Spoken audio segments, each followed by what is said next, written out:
Now let's take a look at how you can document your water mitigation efforts from start to finish. First, head into your project and check the room measurements to determine the drying chamber or affected area.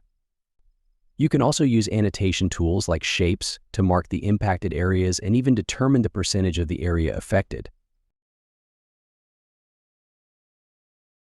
There's also an annotation shape that allows you to highlight the affected zone, making it easy for your entire team to see exactly what's going on. You can also mark the source of loss areas using arrows to indicate damage or flooding. MagicPlan lets you add text boxes, icons, or even sticky notes, so your whole team has a clear visual representation of the site conditions.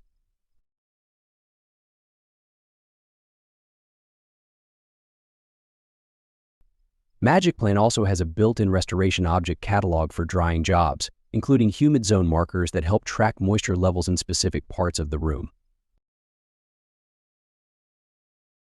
There's also a moisture meter object, which you can use to log data like surface humidity, air humidity, and temperature over time. This helps you keep track of the drying process step by step, and you can even duplicate these logs across all your moisture reading points.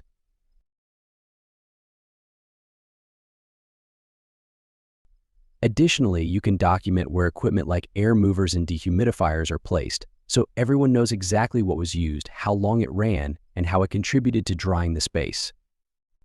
And as a quick tip, if you want to collect specific data that's tailored to your company's needs, go into the MagicPlan Cloud's Field section and select the object you want to add data fields to. For example, I added a field for the dehumidifier objects and configured it to log the temperature, humidity, running hours, and even attach photos.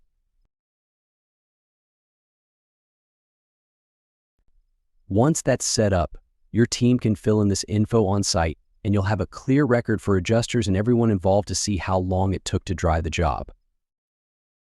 So as you can see, anyone on my team using the app can input data into these fields that I just created on the dehumidifier object, allowing me to receive that information.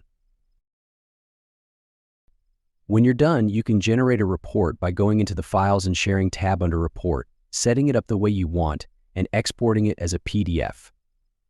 This report will include everything you document, including the sketch, drying logs, photos, and more. And if I were you, I'd definitely explore all the documentation features MagicPlan offers.